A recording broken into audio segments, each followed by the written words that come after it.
Okay, let's thank today's sponsors. Eagle Energy is a plant-based caffeine inhaler. For those of you that are looking for an alternative to, 4 coffees a day, high sugar, high caffeine, I think Eagle Energy is the product for you. It is a plant-based inhaler that has 0 calories, 0 sugar, and it works within 3 to 5 minutes. Rather than these high sugary energy drinks that could take up to 30 to 45 minutes to kick in. Remember, Eagle Energy, no calories, no sugar. It is a plant-based product, so when you're talking to your friends at the dinner table, you can say that it's plant-based so you can sound good about yourself or feel good about yourself. You can take it anywhere you go, classroom, to work, maybe to hockey, to any sporting event that you go to. It just gives you that little pickup. It gives you that little boost that you need throughout the day to make sure that you stay focused on your tasks at hand. And let's be honest, people, everyone needs a little bit of energy in today's world. Everyone's running around left, right, and center, trying to get everything done. Eagle Energy is what allows me to stay focused, and it makes sure that I finish all my tasks at hand. I want this product to be in your hand. Make sure to head over to eagle.energy and pick up your Eagle Energy today. Okay, George, we're going here. Thank you very much for joining the show. You're welcome, brother. How's life, first of all, post hockey retirement life? Apparently, it's a good life. How are you enjoying that part of your life right now? Yeah, it's good. It's actually busier than when I was playing. I think I need to play to kind of have a break from what I'm doing now than when I was playing. So, no, things are really good. You always, think about what you're going to do when you retire. And I feel really fortunate that I've got involved in many different things. It keeps me busy and keeps me really active. That's awesome. I'm happy to hear that, man. It's just like anyone that has a regular career. As soon as they retire, they want to keep busy and they just want to keep active and moving. It's just like anyone. Yeah, no, exactly. And it's a matter of, getting towards the end of your career, you kind of have to put the pawns towards that way and have a strategy and finding ways to get ready for that. And that's what I did towards the end of it. And it worked out well at the end. That's awesome. I'm happy to hear it. All right, so I want to ask you a question starting back to your junior career. I was doing a little bit of research on you yesterday, and I came across a video back when you got traded to the Granby, I can't pronounce the last name. Predators. Yeah, so you got traded there. You showed up to the game in the second period. You had to fight a guy named Joel Theriault. They didn't even drop the puck. They just let you guys fight right away. I was wondering if there was a story behind that. Well, yeah, actually, that guy was one of my best friends. Oh, was he? Yeah, we went to school together, and we were really, really close. And he got drafted in the same draft with me, and we were celebrating together when we got drafted.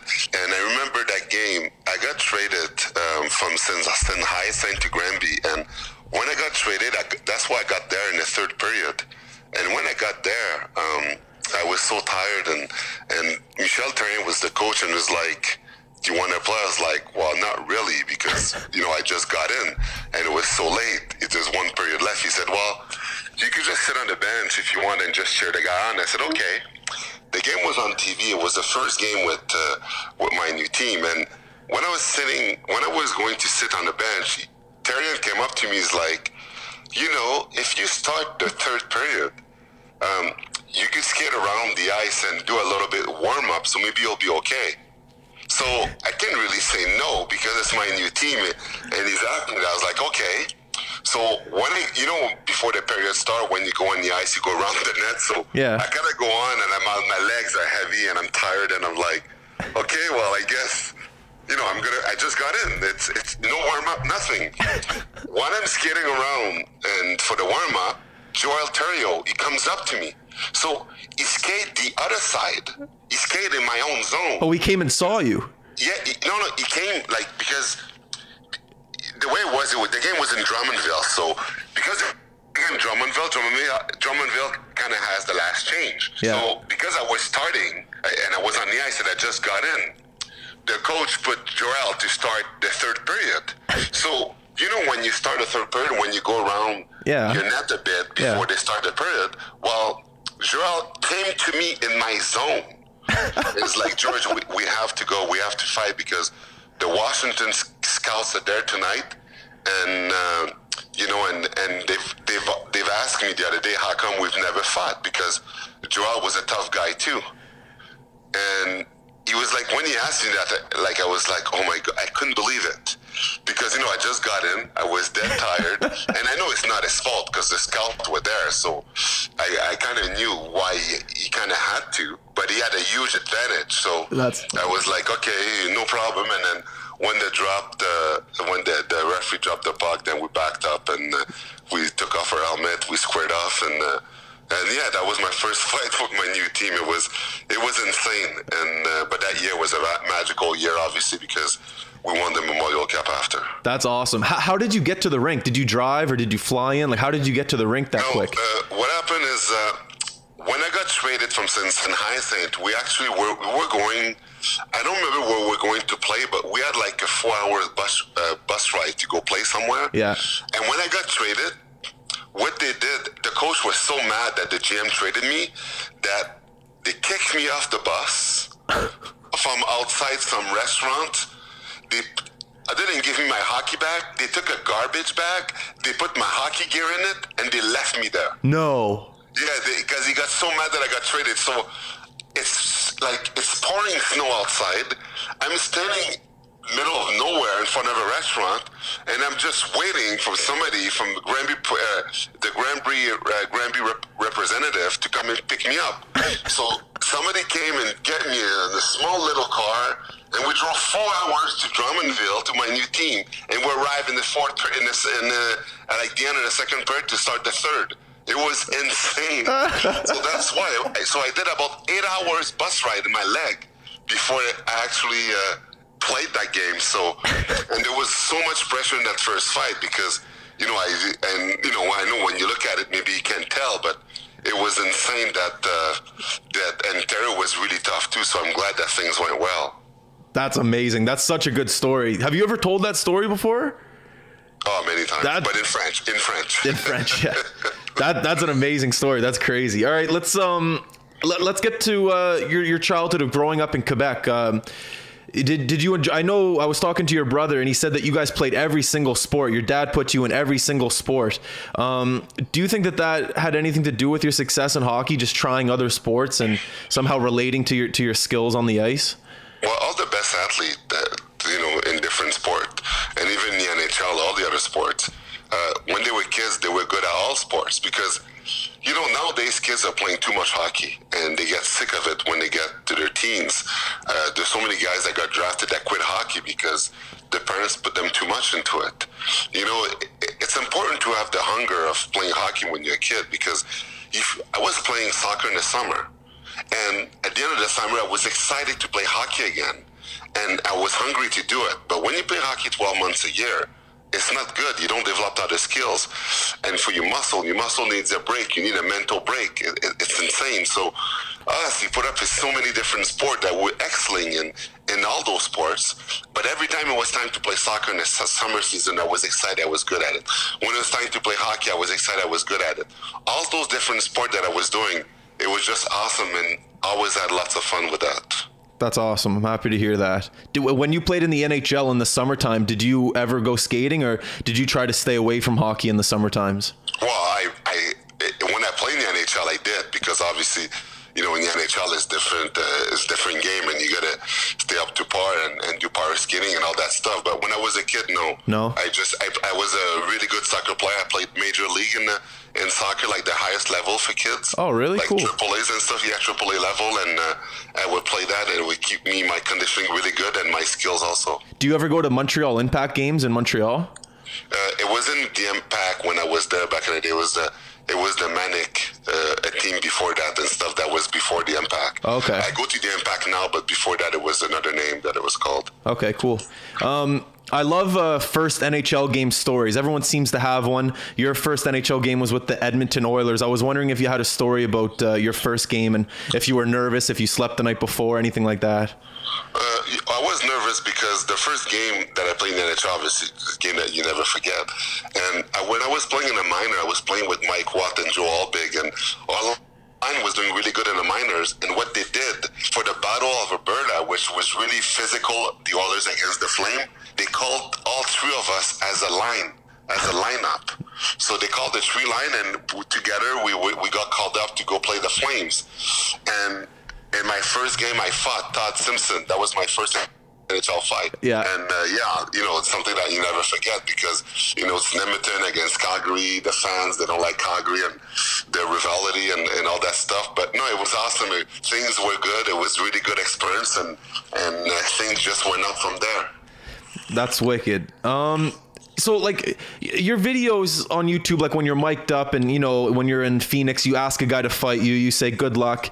It just seems like you're so calm and confident and you're smiling. It just seems like you love doing what you do. Were you born with that confidence and that calmness, or was that something that you were able to instill in your personality as you became, an NHL legend? You know what I mean? Well, actually, I never liked fighting. I hated doing it actually, and I don't know any tough guy. To be honest with you, I have never talked to one tough guy that's told me that he liked fighting, and I've talked to pretty much all of them, and we don't like it. We do it because it's our job, and because we have no choice because that's what got us in the NHL, and that's what's gonna make us stay. Yeah. But I never liked doing it. The only thing is, in my mind, I was like, if I don't want to do it too much, I have to be good at it. Because if I'm good at it, people are going to leave me alone. They're going to leave my team alone.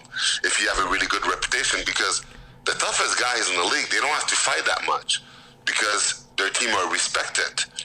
And that's what I did. So I figured I wanted to be the best. So then I wouldn't have to do it as much. Mm-hmm. If you have a tough guy that fights 20, 30 times a year, it's because people are not afraid to fight him. They're not afraid to take liberties because they're like, oh, I'm not going to get hurt with that guy. Yeah.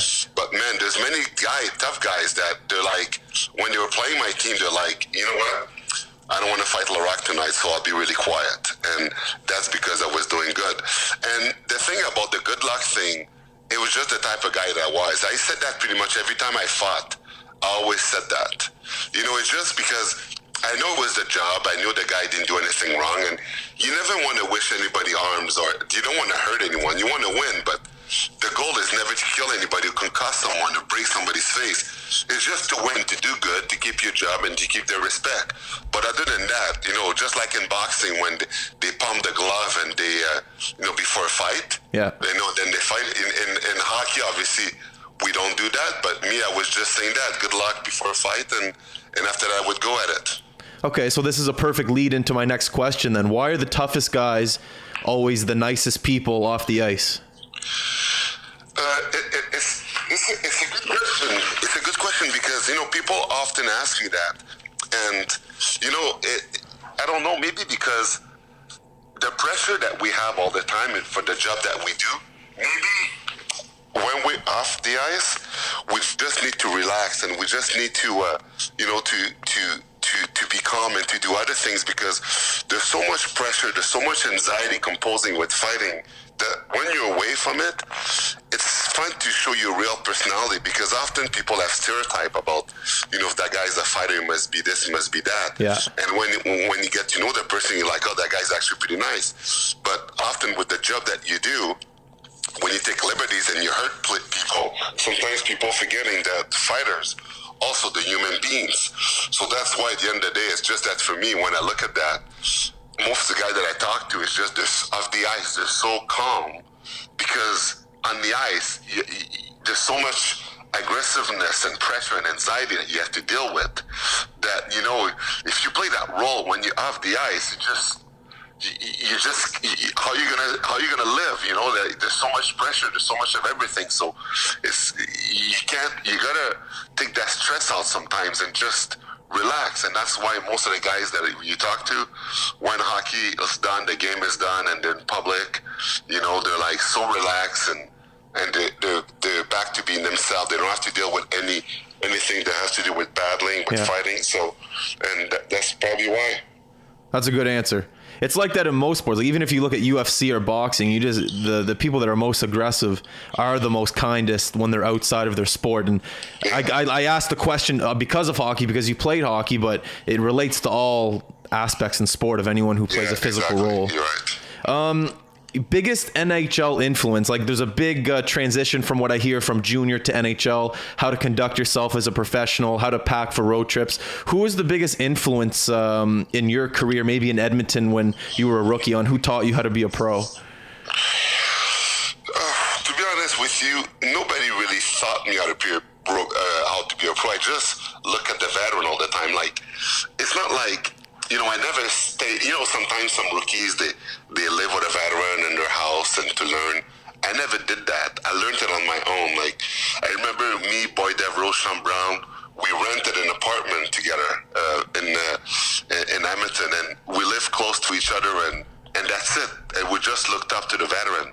In Edmonton, we had great, I had Doug Wade, Bill Guerin, I had amazing captain and assistant captain to show us the way. So they led the way by example, the way they play, because Doug Wade, Bill Guerin, they weren't just skill guys. They were also guys that were playing tough. Yeah. There's often guys that are skilled, and when it's physical, you don't see them anymore. But those guys, they were amazing gamers.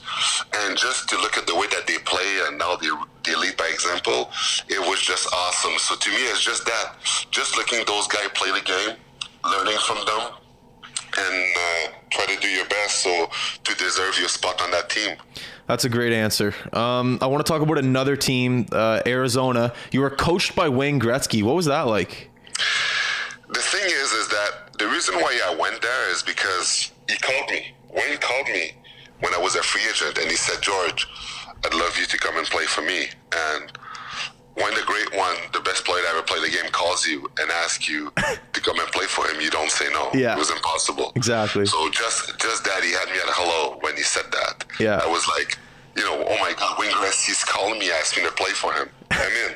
The only thing is, the best part of hockey is the playoff. And the team we had in Phoenix wasn't good at all. It was so bad. It was embarrassing that guys were more worried about playing golf than hockey. And because we're pretty much out of playoff in December, I was like, you know what? I want a chance to win the Stanley Cup. I want to play in the playoff. Yeah. And it was never going to happen in Phoenix, especially the way things were going. Yeah. So I just asked to be traded because I didn't want to stay there, and I didn't know what direction the team was taking. I left Edmonton to a team that was always fighting for playoff and proud and playing with packed crowds, to a team in Phoenix where it's empty in the stands, and our team was terrible. So I was used to always fight for playoff and play hard hockey. Phoenix wasn't that mentality. Yeah. Too much of a clash for me, so I asked to be traded. When you were in Phoenix and when you were mic'd up for that video when you said good luck, I had a question about actually being mic'd up. Do players in the NHL like to be mic'd up, or do they like to be kind of left alone when they're on the ice? Well, the guy that if you don't like to be mic'd up, you're not. Oh, the players have the option? You don't have to. They ask you. Okay. Because you have to be willing, right? So if you're not, you don't have to. So how often did they ask you? I was asked before to be mic'd up, and I didn't want to, and that time I did. Because, it's not the coolest thing to be, they put that stuff on you, and then you got to skate with that because you skate with a mic, and there's wires and all that type of stuff, right? So this time I was fine. I was like, it's so boring in Phoenix. I was like, why not? And I kind of knew when they mic'd me up also is because Ivanas was a rookie, was a tough guy, and I knew he wanted to make a name for himself. So they kind of knew that was going to happen, and I guess they wanted to have the sound of a fight, what it would be like. Yeah. So that's why they probably asked me, because I knew that game I understand what the league was doing, and I was like, why not? People could have sounds a bit to see what it's like, and that's cool. So I agree. Pittsburgh. My favorite player is Sidney Crosby. You got to play with him when he was pretty young. What was the feeling in the room in Pittsburgh and the organization there? And I was wondering if you had any Sidney Crosby stories for me. Well, there's many. Obviously, when I got there, he's now with McDavid, the best player in the game. But when I was there, he was the best player in the game. That guy is like a machine. Like, you look at him on the ice and you see the things that he does, how good he is, how amazing he is. But what's crazy with him is the fact that he's always practicing. First guy on the ice, last guy off the ice. He loves hockey. He talks about hockey all the time. He's a brain. He is unbelievable. than the nicest guy, workaholic. And the thing also that is amazing with that is, with him is, when I was playing there, and we had so much fun, and I loved playing with him. When my contract was up with Pittsburgh, and then I was becoming a free agent, and I had lots of options to places I wanted to go. Obviously, like Sid wanted me to come back and stay in Pittsburgh. So he went up to me and said, "George, sign with us. I swear to you, within 3 years, we're going to win the Stanley Cup." That's what he said to me. Wow. When I was a free agent, and then my contract was up. And, my mom was really begging that I would come and sign in Montreal and to get a chance to see me play live. So I end up signing in Montreal, and what do Pittsburgh do? The year after, which the year I was there, we lost in Game 6 against Detroit Stanley Cup Final. The year after, Pittsburgh win the Cup. Wow. Do you have any regrets about that? No regrets, because I can't have any. I played 13 years in the NHL. I can't have any regrets. And it was a choice I made for my family, for my mom, so she could see me. So, if I was to do, if I could do this, made the decision again, knowing that I would win the Cup with Pittsburgh the next year, I would have made the same. Because, what's more pressure, the Stanley Cup or your mom? Yeah. And when my mom, like all those nights, late night that she had when I played in Edmonton because of the time difference. Yeah. You play in Edmonton and it's 2 hours ahead. In Montreal, you got to watch the game at 10 for a game that starts at 8 in Edmonton. And then she would go back to work the next day dead tired. I never thought of that. She asked me if she could come see me play live. It was in Montreal. It was a favor I did for her. There's no prize for that. So that's why I decided to go to Montreal. That's cool. I never would have thought of that from your perspective. Was when you're a fan and you look at NHL players, you almost think of them as superheroes. You don't think of them as with families or with kids or with anything. But when you put it like that, to do a favor for your mom, that's a really cool thing. Yeah, thank you. When you were growing up in Quebec, were you a Quebec Nordiques fan or Montreal Canadiens? Because your brother said Quebec. None of both. None. When I was a kid, believe it or not, I did not like watching hockey. Why? I didn't like it because I was hyperactive when I was a kid. I just wanted to play. Okay. I know the Canadian. I knew the Quebec Nordiques. You knew them because you're in Montreal. But me, I was never a kid that liked to be in front of the TV.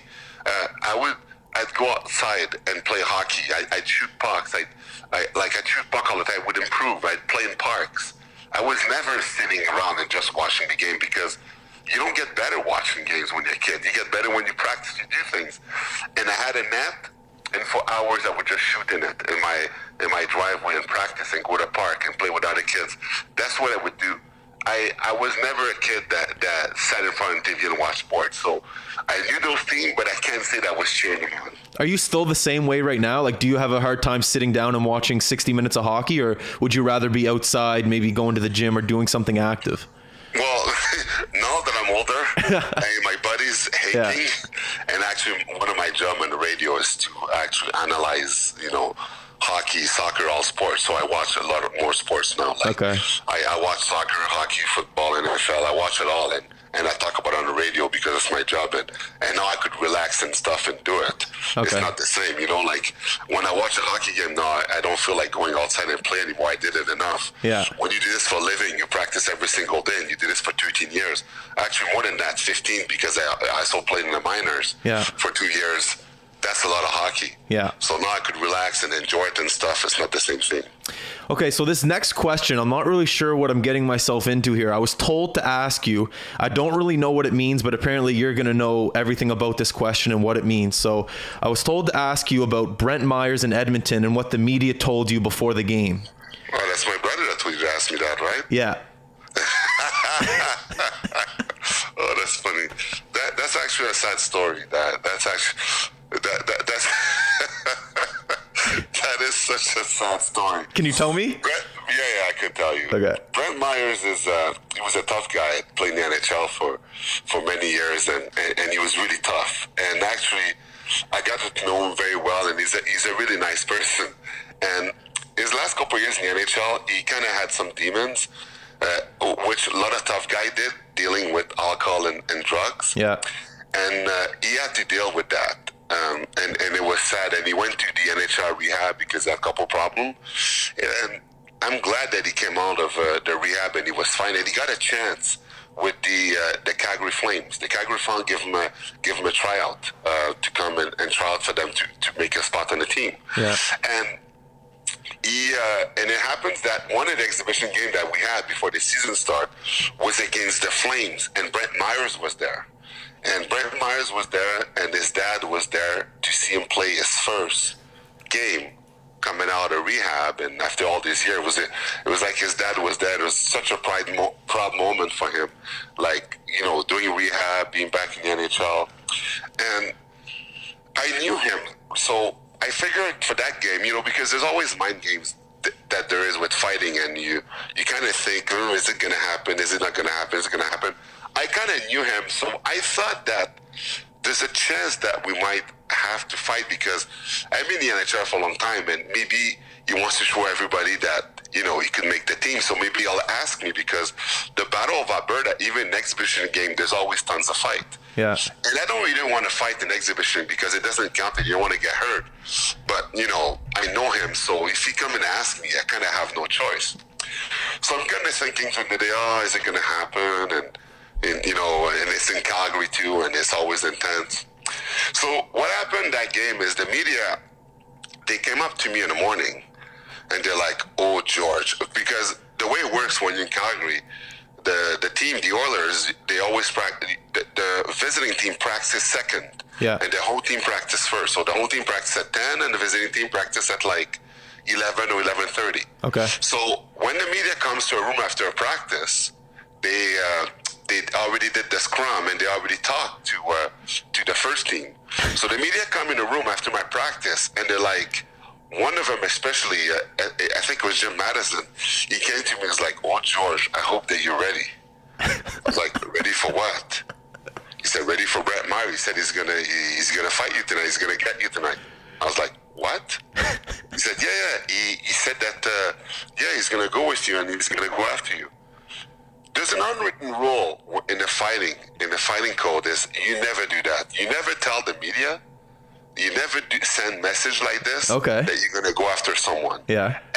Ever do that. When you do that, you'll piss the other guy off, and bad things could happen. You never do that, because the media, they're going to amplify it. They do story with that, and it's not something that you do. You never do that. When he did that, and when I heard that, I was so upset, and I was like, "Oh my God, I can't believe that he did that." He could have asked me, he could have talked to me, he could have and I would have said yes, but doing with the media like this, that they come tell me I might practice, I was so upset and so mad. After the practice, other than going back to the hotel and nap, I stayed at the rink. I stayed there, and I wanted to kill him. I was nuts. It was the first time in my career that I fought really upset, really mad. Wow. So I stayed there. I stayed in a room till the game time. Everybody on the team knew what's going on and how I was mad, and what the media said. They're like, "Oh my God," nobody even talked to my team. They knew how upset that I was. And when it happens, when he was on the ice, I went after him. I said, "Okay, you ready? Let's go." He dropped the glove, and I'm not proud I'm not proud about what happened, but I kind of broke his face. He almost lost his eye, broke his eye socket. Oh. And he had to go get surgery at the hospital. And he posted a picture of his face. And that kind of retired him. That hockey was done for him after that. But I called him when he was in the hospital. I called him because I had his number and I knew him. So I called him to apologize, because he never wished to break somebody's face.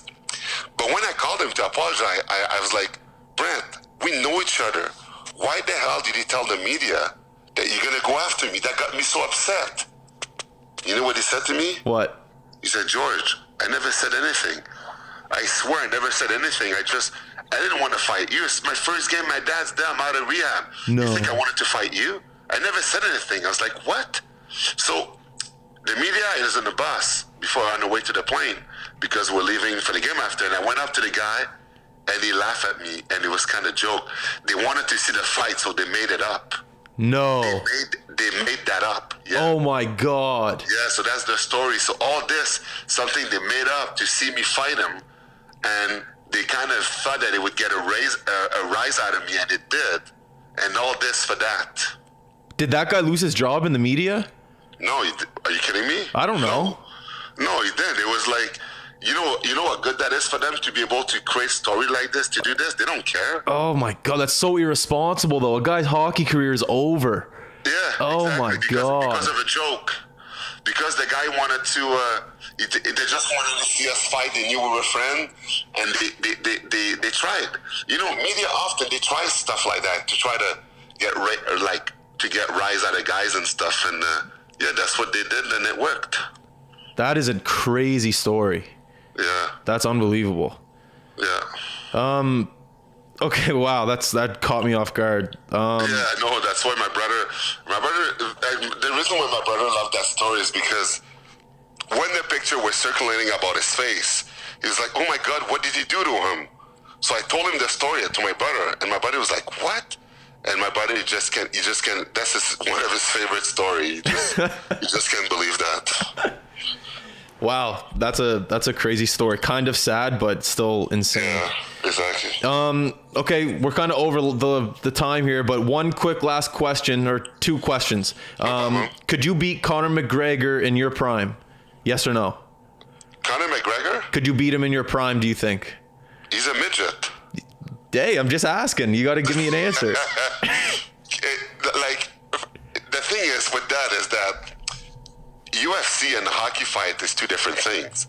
You know, like, put me on a cage with him, I probably, well, the thing is he's so small. It depends, right? Because his reach and the height and the weight, you know, maybe I could get lucky, but, you know, like, it's, the thing is what UFC, like, they know jiu-jitsu, karate, they know a mixture of stuff. I bet if I'm on the ground with him, I'd be done, but if we did boxing with, you know, with the reach and everything, I might have a chance, but you never know. It all depends if I get lucky or not. Okay. But, you know, on the ice, obviously, wouldn't stand a chance. But, you know, he's really small. He's a small guy. Like, he's really tiny. So anybody else in my weight categories in UFC, I wouldn't stand a chance. I wouldn't have a chance. Yeah. But somebody small like that, it'd be totally different. Like, I would have some chance. Okay, that's a good answer. That's fair. Last question here. Is there anything that you know now in your life that you wish you knew during your career? No, because to be honest with you, if you ask a question like that to a guy that used to fight, which most of them are dealing with problem with concussion or anything else, they would tell you something regarding concussion they wish that they knew. But I feel really fortunate that I've never suffered from any concussion from fighting. And never had any problem, and I did all type of tests and everything to see if I was fine and if I was okay, and I was. So, no, I don't have any regrets. I'm really proud of the fact that I played 13 years in the NHL, that, you know, I never got seriously hurt. Obviously, the saddest thing that happened is to lose Game 7, Stanley Cup Final. That's the saddest thing that happened to me because, you know, when you're a kid, you always dream of winning Game 7 and not losing it. Yeah. That's a memory that I'll never forget because I never won the Cup. I lost twice in the final. But other than that, no, I'm pretty happy about everything, my career and everything that I've done. And I feel really fortunate. Awesome, George. Well, thank you very much for your time. I appreciate all the stories you told me there. You're welcome, brother. Hey, it's Saturday night. What are you doing tonight? All right, now I'm watching the Montreal and the Buffalo taking notes for my radio show. Hey, you're always working. I love it. Hard worker. Thanks, brother. All right, thanks, George. Talk to you later. All the best. You too. Thank you. Thank you. Bye.